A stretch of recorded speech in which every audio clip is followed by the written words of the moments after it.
You've heard it from the vast majority of Democratic candidates. The economy is only working for a relative handful of Americans, while millions of working people are left out.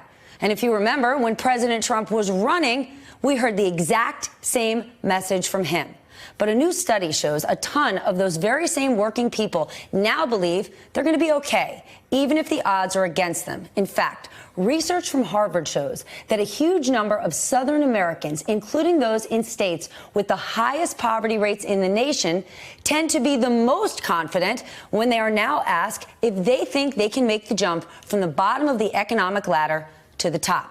In states like Arkansas, Alabama, Georgia, Tennessee, and Mississippi, the number of people that think they can achieve the American dream is double or even triple the number that actually can. So why does that matter? It means even voters struggling to make ends meet might not be swayed by the Democratic case for reshaping the economy. And we have got the perfect guest to lend some insight into the situation. Alabama's Democratic Senator Doug Jones, who is running for re-election in 2020. Senator, thank you for joining me. This study is amazing to me because many of these Americans, voters in your state, are the ones who said, I am getting screwed by the system, I've been forgotten, I've been left out, and they voted for President Trump. But the data doesn't show that their situation has changed in any way. So does the Make America Great slogan, mantra, is that the one thing working for them, and are they believing it? Well, you know, look, I think you have to understand a little bit about the culture of the South and people. It's a very proud people. It's a hard-working people. They believe in the American dream, and it's going to take a lot to shake their confidence in the American dream. The American dream is that you work hard, you have grit, you have determination, and you pull yourself up. And despite the fact that they've got policies that are not always helping them, they see an overall picture, too. They see an economy that has got low unemployment. They see businesses coming into the state of Alabama. And so you'd like for people to be optimistic. Now, at some point, I think that could catch up and they'll become a little bit more realistic about things, where things are. But I don't fault anybody for trying to have an optimistic view. If you can't reach for the dream, then you lose everything. Absolutely. Optimism is everything.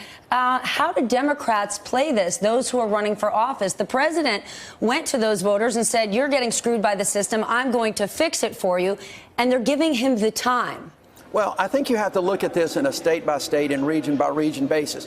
When you say Democrats, it's one thing for a presidential candidate who is trying to win Pennsylvania or Wisconsin or Minnesota versus Alabama. You know, from my standpoint, Democrats can give that message, but the message is not about President Trump. The message is you've got to have somebody that's got your back.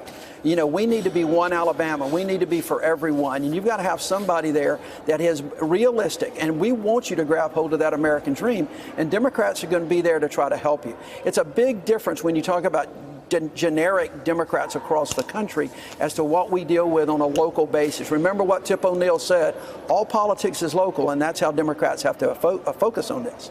Well, let's go national for a moment. Have Democrats, particularly candidates who are running for office, spending too much time and energy reaching out to people who are on the margins to help them, and not enough time talking to the bulk of the middle-class people?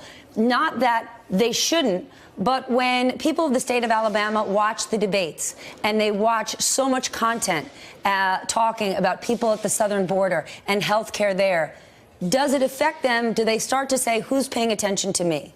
No, I don't think there's any question about that. I think they do at some point. But make no mistake, we care about people at the border. We care about both illegal immigration, but we also care about those families on the border, too. You know, everybody's heart bled when they saw the picture of the man and his daughter in the river the other day. But they're going to want to be focused on the issues that have faced them. And I think that there are Democratic candidates that are trying to talk about the middle class. And it's not just protecting the middle class. It's building up that middle class. That's the real problem here. The middle class has shrunk to a point. We've got to have the good manufacturing jobs like we've got in Alabama, but we've got to have that workforce to do it. We've got to change a mindset to get people into those manufacturing jobs. People see, and what I saw in my campaign, what I'm seeing across the state now, people in Alabama and elsewhere are focusing on those kitchen table issues. They're focusing on their health care in particular. I think that is more important than just the state of the economy. That is connected to their health care, because if you don't have good health care, it really doesn't matter whether you've got a job or not. Let's talk about that, specifically about the ACA Obamacare. It's the focus of a lawsuit backed by the Trump administration. What are residents there telling you about ACA? Is it working for them or not? Are they afraid they're going to lose health care completely? Yeah, no, they're concerned about it. Everywhere I go, and it's not just the people that have that health care, it's the hospitals, it's the doctors, it's all the stakeholders in our healthcare industry that are concerned about this. This is going to, if this lawsuit is successful, it will throw chaos into that marketplace and into our healthcare system.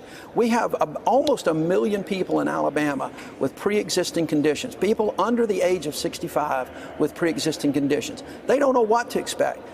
Most of them have health care now, almost all of them. But if this goes out the window, there's hundreds of thousands who are likely to lose that health care, and they are concerned about that. They want to make sure that they've got good, accessible health care, and they've got it in areas where they can get to it, in rural areas where hospitals are closing left and right. It's a driving force, more so than the jobs. And we've got low unemployment in Alabama, but our wages aren't growing as fast as they should be either, and people are concerned. At the end of the day, we still have single moms who are having to take their kids to emergency rooms for routine health care, and that's just totally unacceptable. I want to get your reaction to the news that the president will use some sort of executive action to add a citizenship question to the census. What, if anything, should Congress do about that? Well, I don't think it should be Congress. I think it should be the courts. He is, in effect, I think, just flouting a court order that happened the other day. The courts gave him some authority to try to come back with a reason, but they didn't say just go ahead and do it by yourself. I don't know if obviously this is an issue that Congress will take up, but more importantly, I think it's contempt of the court system.